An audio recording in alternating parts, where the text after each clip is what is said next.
So today, this topic is not going to go away. So today I was looking at the news and I saw this article in RT. It's risk for future generations. Peru clashes with Pfizer over Big Pharma's legal immunity for COVID-19 vaccine side effects.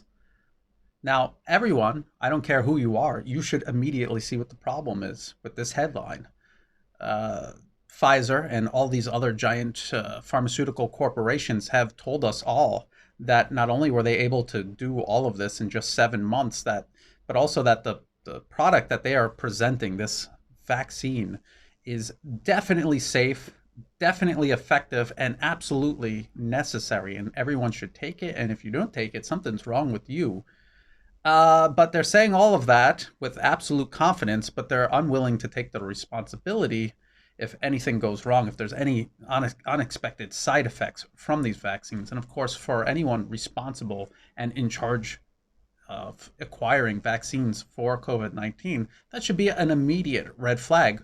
If you're saying it's safe and effective and you're totally confident that you got this right in just 7 months, why are you unwilling to take responsibility in case something went wrong?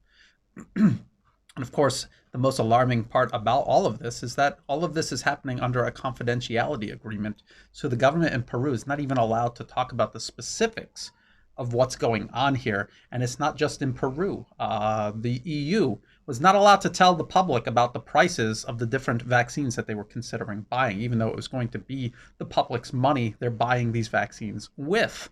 So really think about this. We're being told that COVID-19 is this unprecedented challenge facing all of humanity. It has spread everywhere. It's affecting everybody. We're all being asked to make these sacrifices and to give things up in our daily lives for a year now. And what is the pharmaceutical industry being asked to give up? Nothing. They're not even being told they need to take responsibility for any of the side effects that come out of these vaccines that they claim and insist on being safe and effective. And you could play devil's advocate that they're taking a big risk here, to save humanity by rushing these vaccines into, development and distribution, and that they shouldn't be held accountable. They're being heroic here. And well, first of all, we already see news stories where it looks like there is something going on with a lot of these vaccines. People are being paralyzed. People are dropping dead.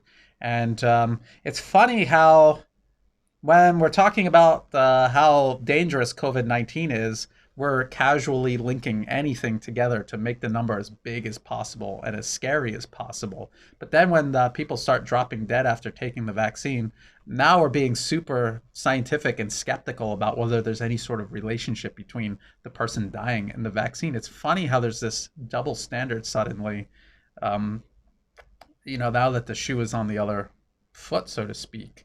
But I wanted to point this out about Pfizer because I've done this about GSK and some other companies. I wanted to point this out about Pfizer. Here, this is 2018. This is the Department of Justice, the U.S. Department of Justice. Drug maker Pfizer agrees to pay $23.85 million to resolve false claims act liability for paying kickbacks. How does this work? This is a little. I had to read through this a couple of times. I'm not, I'm not a criminal, so I don't, put a lot of thought into how to run these things. But apparently, what happened was Pfizer is selling these drugs, and for people on Medicare, they have to co-pay. And the reasoning behind this, so it says here, is that if you have to co-pay, and if manufacturers are artificially making the drugs super expensive, and you have to do like a copay and it's so expensive, then there's going to be pressure on the company to lower the price. That's the idea. And of course, Medicare is going to pay the other part of, for the drug. So what did Pfizer do? They created a fake foundation. They put money into the foundation themselves. They raised the price of the drugs so that the Medicare copay would be higher.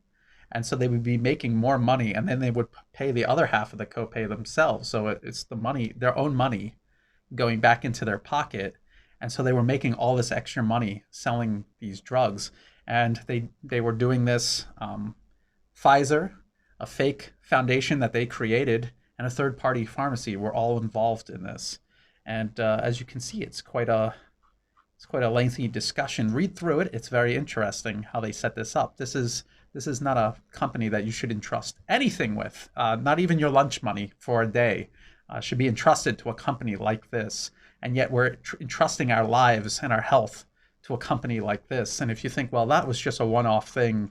And by the way, I mean, this is in the U.S. This isn't like they were doing this in some other country that's in anarchy, and it was like local representatives doing this on their own, and Pfizer didn't know. They were doing this in the US. It was Medicare that they were scamming and robbing, basically. Here's another example. This is from 2009. So it just goes, it's a long range of time. It just goes to show you that they never changed. So it was from 2009. Before GSK set the record, it was Pfizer who had the largest healthcare fraud settlement in its history, the Justice Department's history. Pfizer to pay $2.3 billion for fraudulent marketing. And what did they do? They were promoting the sale of these drugs for uses and dosages that the FDA specifically declined to approve due to safety concerns. And a safety concern means if you use it in this way, you could hurt that person or even kill them. And Pfizer said, I don't care. I'm going to do it. And then I'm going to pay $2.3 billion, which is nothing. It's nothing to Pfizer, because whatever these drugs are, usually each one of these drugs is making about that much every year. And they do this for years before they get caught.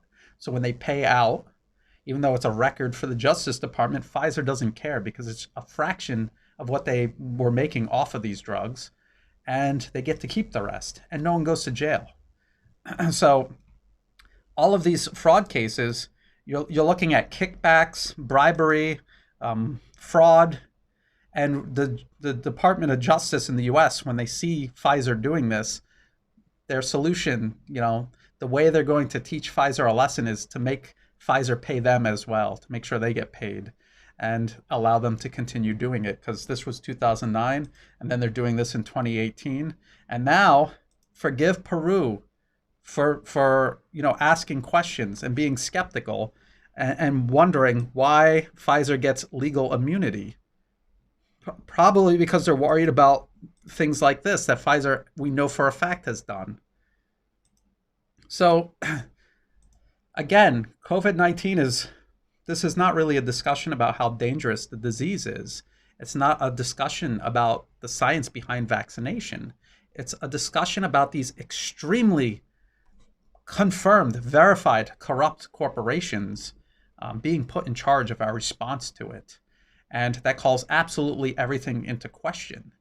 And we're all being asked to make sacrifices and to give things up for over a year now. And what are the pharmaceutical companies being asked to give up? Are they being asked to give up intellectual property, confidentiality agreements, their profits, patents? Are they being asked to give up anything? As far as I can tell, they're not being asked to give up anything. They're not even being asked to take responsibility for whatever happens with these products that they're making.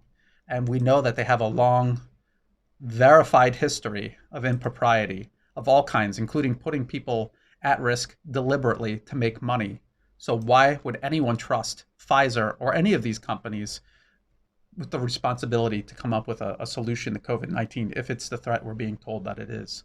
So I'll just leave it right there for people to think about. To my patrons who make these videos possible, thank you very much. I really appreciate that support. If you're seeing this video when I publish it publicly, please like and share it if you thought it was useful. Think about subscribing to my channel. It helps the channel grow. It's totally free to do, and I appreciate that as well. And to everyone everywhere who's helping me in absolutely every way, thank you so much. And as always, thank you for watching.